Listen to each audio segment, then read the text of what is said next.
ഒരു മുസ്ലിം സ്ത്രീക്ക് എയർ ഹോസ്റ്റസായി ജോലി ചെയ്യാൻ അനുവാദമുണ്ടോ? സൗദി എയർലൈൻസിൽ ക്യാബിൻ ക്രൂവായി ജോലി ചെയ്യാൻ പറ്റുമോ?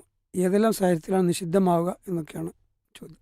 ഇപ്പോൾ ആ ചോദ്യം ചോദിക്കുമ്പോൾ തന്നെ അവർക്കൊരു ലക്ഷ്യം എന്തേ ഒരു ടീച്ചറായി ജോലി ചെയ്യാൻ പറ്റുമോ എന്ന് ചോദിക്കാതെ എയർ ഹോസ്റ്റസായി ജോലി ചെയ്യാൻ പറ്റുമോ എന്ന് ചോദിക്കാൻ കാരണം ഒരു എയർ ഹോസ്റ്റസ് എന്ന് പറയുമ്പോൾ ഒരു പക്ഷേ താരതമ്യേന സൗദി അറേബ്യ എയർലൈൻസിൽ ഒന്നും കൂടെ മാന്യമായ വസ്ത്രമുണ്ടായിരിക്കും, അല്ലെങ്കിൽ അത്ര മാന്യതയുള്ള വസ്ത്രമല്ല എന്നത് എല്ലാവർക്കും അറിയുന്ന കാര്യമാണ്.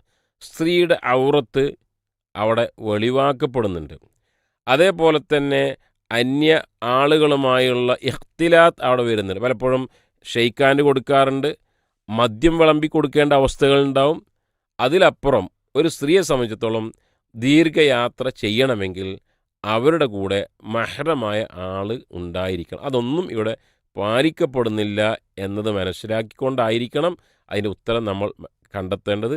അപ്പോൾ അതല്ലാത്ത മറ്റ് സ്ത്രീകൾക്കൊക്കെ പറ്റുന്ന മാന്യമായ ജോലി സ്വീകരിക്കാവുന്നതാണ്.